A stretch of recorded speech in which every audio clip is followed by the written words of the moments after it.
Bienvenue à Arcade-moi ça. Aujourd'hui, une vidéo technique sur la restauration d'un écran qui a vraiment besoin d'un bon petit coup de jeunesse, là. Alors ici, on a un Electro-Home G07 19 pouces qui était dans la Super Pac-Man. Lui, il avait un problème assez tannant.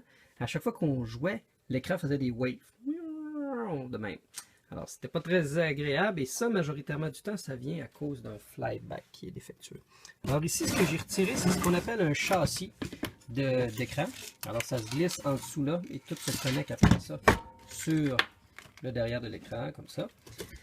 Et là, ce que je vais faire un nettoyage assez en profondeur là, pour redonner un petit éclat de jeunesse à l'écran. Je vais tout nettoyer ça, on va faire attention. Évidemment, j'ai bien déchargé ici parce que ici, il s'accumule une très grande quantité de volts. Alors, quand on dit décharger un écran, c'est qu'on fait un lien entre la sortie, l'entrée des voltages sur le frame et on libère ainsi les milliers de volts qui peuvent s'accumuler. Évidemment, on fait ça avant de sortir l'écran. Moi, je l'ai fait préalablement, évidemment. Donc, on a un châssis ici extrêmement sale qui s'est accumulé vraiment, qui a beaucoup chauffé. Ça va faire vraiment beaucoup de bien de tout nettoyer ça. La seule chose que je risque de ne pas changer, c'est ces condensateurs-là, qui sont vraiment souvent très difficiles à trouver. Et puis, je vais remettre aussi le petit capuchon de plastique. Ça, c'est ce qui est l'ajustement horizontal des écrans. On met un petit tournevis là-dedans et on tourne et ça permet d'ajuster l'écran horizontalement. Étrangement, c'est souvent la fonction qu'on a le plus souvent besoin de faire et c'est malheureusement la portion la plus difficile d'accès quand l'écran est en marche parce qu'évidemment, on veut faire ça pendant que l'écran fonctionne. Et puis ici, ben, on a les potentiomètres plus facilement accessibles comme l'ajustement vertical, après ça le vertical scroll. Hein, c'est le fun hein, comment mon doigt est capable de mimer tous les effets qu'un écran peut avoir.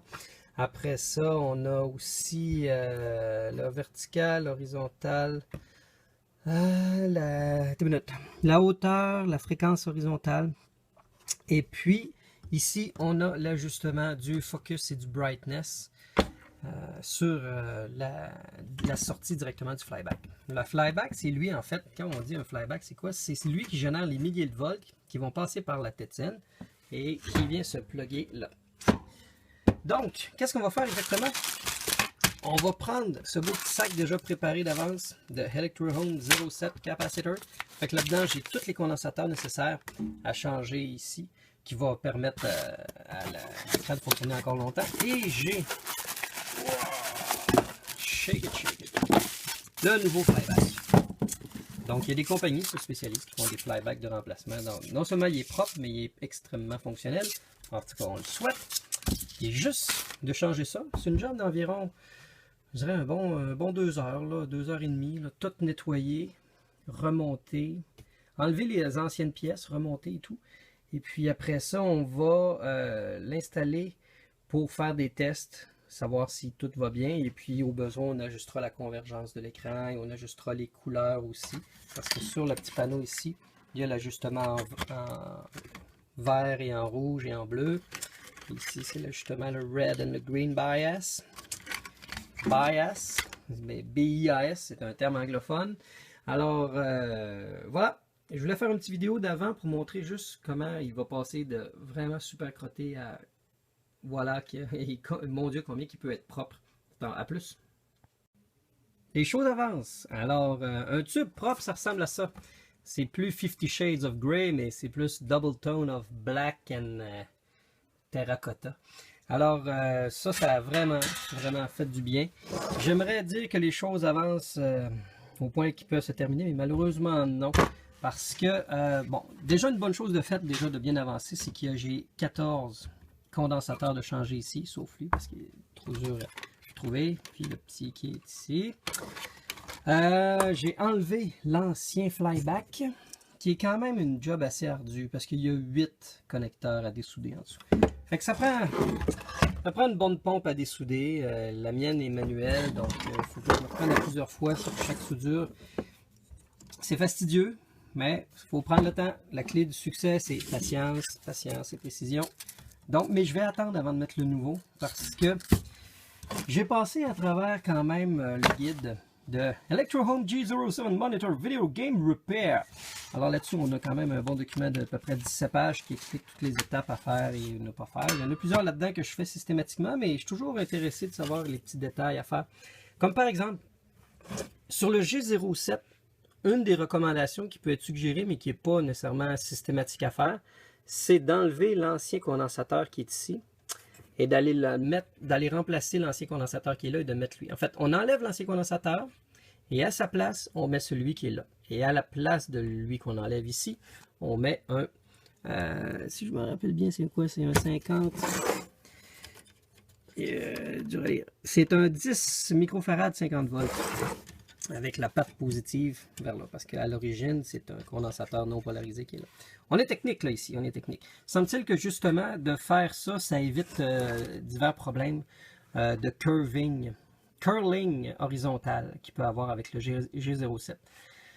Autre chose que j'ai faite, c'est que j'ai testé mes transistors, parce qu'il y a deux transistors sur le châssis d'un G07. Il y en a un ici, il y en a un autre là. Celui qui est proche du flyback, c'est ce qu'on appelle le Horizontal Output Transistor, ou communément appelé le HOT.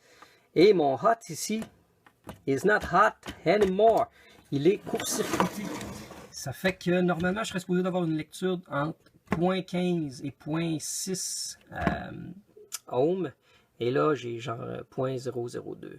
Ce qui veut dire que c'est vraiment pas bon. Puis il y a une autre façon de le tester. Et d'ailleurs, ça me permet en plus de vous montrer que suite aux vidéos de la semaine dernière où je faisais la description de mon coffre à outils, mon cher papa s'est rappelé qu'il avait un Fluke à la maison de spare. Et il me l'a donné. Alors, c'est pas assez magnifique. J'ai maintenant deux bons multimètres à m'apporter. Donc lui, c'est celui-là que je vais garder en permanence dans mon atelier. Et l'autre, je vais le garder en permanence dans mon coffre, ce qui va m'éviter bien du chavoyage. Donc, je pourrais, par exemple, me mettre en test. Ouais, je vais être capable de faire ça avec juste une main, comme ça. Hein? Si on entend biper. Ah, on a un court-circuit sur le HOT. Je me suis donc empressé d'aller sur eBay, j'en ai trouvé pour à peu près 3 $ plus 4 $ de shipping, mais le tout est en Chine. Mais c'est une pièce japonaise, donc pas toujours acheter des pièces chinoises. Donc au moins là, je vais avoir un nouveau transistor made in Japan, mais je vais le recevoir dans quelques semaines. Donc j'étais super enthousiaste de me dire, voilà, je vais avoir un écran reconditionné en un temps record, mais malheureusement, ça va être repoussé à quelques semaines. C'est repoussant! Ah là là, ça fait que je vais devoir le mettre sur le bench pendant quelques semaines. Et aussitôt que j'ai ça, là, on va pouvoir faire des tests. Pendant ce temps, tiens, tant qu'à faire, à peine une est sortie que j'ai déjà une nouvelle venue. Rien de moins qu'un magnifique cabinet original d'astéroïdes qui vient d'embarquer dans mon atelier. C'est le même client pour qui j'ai fait la Super Pac-Man horizontale veut maintenant un arcade multijeu. Non, j'ai fait la Super Pac-Man verticale.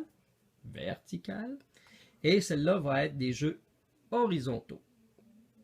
Donc, on va mettre un autre port JAMA multijeu dedans. On va refaire un petit peu de visuel, mais pas trop. Ce qu'il veut à la base, c'est avant tout rapidement avoir une machine simplement fonctionnelle multijeu. Et puis ici, j'ai un Sanyo 20 Easy. C'est l'écran qui va dans une Donkey Kong Junior. Une cocktail table en plus, un item extrêmement rare ici au Québec. Donc ça vaut la peine de restaurer ce moniteur-là dans sa plus fraîche jeunesse. On va faire systématiquement le même travail de condensateur. On va changer le flyback parce qu'en ce moment, son problème, c'est que quand on le démarre, il prend genre à peu près 40 minutes avant que l'image soit parfaitement nette. Mais au début, quand il ouvre très tranquillement, puis l'image est extrêmement floue. Donc ici, on va aussi aller la totale, on va changer tous les capaciteurs du audio board parce que c'est un écran assez spécial. L'écran a aussi le board audio dedans. Donc ça aussi, c'est pas commun. Cet écran-là, c'est l'écran qu'on retrouve systématiquement dans toutes les arcades Nintendo. C'est-à-dire autant Donkey Kong jusqu'à Dr Mario, dans tous les cocktail tables, Donkey Kong Junior et tout. Donc, c'est un écran japonais qui fonctionne sur du 100 volts. Et c'est ça le problème aussi que je vais avoir un peu de difficulté avec, c'est que je ne pourrai pas le tester ici une fois qu'il va être fait, parce qu'il va vraiment falloir que je le teste à l'intérieur de la machine. Alors ça, c'est le genre d'écran qui a une prise qui peut sembler tout ce qu'il y a de plus standard. Hein, on peut se dire, ah, on peut plugger ça dans le mur. Non, faut pas faire ça. Parce qu'ici, on a du 120 et l'arcade, elle a un transfo qui donne du 100 volts. Donc, il faut le mettre dans du 100 volts. Donc, qu'est-ce que je fais là? Je suis comme un peu bloqué parce que lui, j'ai pas les pièces. Lui non plus. Lui non plus. Et la Juice non plus. Ben, il me reste ma Gunsmoke ici, qui va éventuellement être reconvertie dans une Pac-Man originale.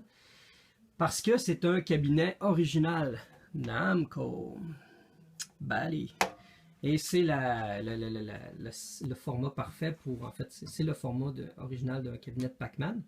Donc, elle va redevenir une Pac-Man. Mais avant tout, je veux comprendre pourquoi elle ne fonctionne plus.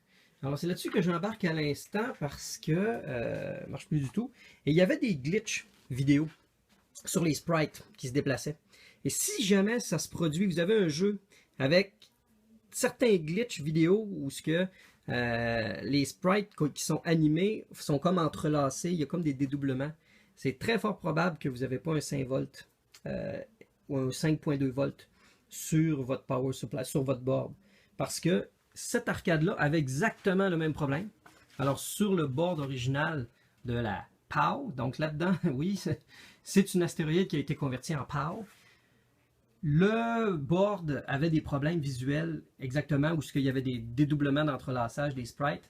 En ajustement le power supply, tout s'est replacé comme il faut. Donc normalement, c'est, si je me rappelle bien, je crois que c'est un voltage trop haut qui peut faire des glitches de la sorte. Donc il faut faire attention. Il ne faut pas dépasser 5.3 volts sur un board. Donc ici, cette machine-là, ce qu'elle a, c'est qu'il y a eu un power supply d'ordinateur qui a été mis dedans. C'est pas un power supply switching d'arcade facile à travailler où il y a un potentiomètre d'ajustement de 5 volts. Fait que je vais enlever ce board, voyons, ce power supply là. Et je vais refaire l'électricité ici exactement comme je l'ai fait dans la Super Pac-Man. Je vais enlever le transfo superflu. Puis, en mettant un power supply d'arcade, ça va me permettre d'ajuster le 5 volts pour refaire fonctionner, je l'espère, ce board de Gunsmoke. Parce que Gunsmoke, c'est un excellent jeu. Et c'est un jeu qui se vendait en kit, en fait. Et la majorité du temps, il était dans ce cabinet-là parce que Capcom avait eu une entente avec Bally Namco pour utiliser des cabinets Namco pour mettre Gunsmoke dedans. Mais évidemment, il se vendait aussi en kit et il a été appliqué dans plein de bornes. Donc, je veux que le jeu Gunsmoke revive un jour et qu'il soit dans un cabinet qui lui sera un peu mieux dédié. J'ai vu d'ailleurs des gens sur Internet faire des cabinets dédiés spécialement pour Gunsmoke et c'est des véritables œuvres d'art et peut-être m'inspirerai-je de ce style de dessin-là pour redonner vie à Gunsmoke. Mais pour l'instant, celle-ci, ok, je vous le dis, là, je vous vends peut-être un peu un scoop, là. Je veux que ce soit carrément mon chef-d'œuvre. Ok, j'ai eu jusqu'à maintenant l'occasion de faire une Miss Pac-Man.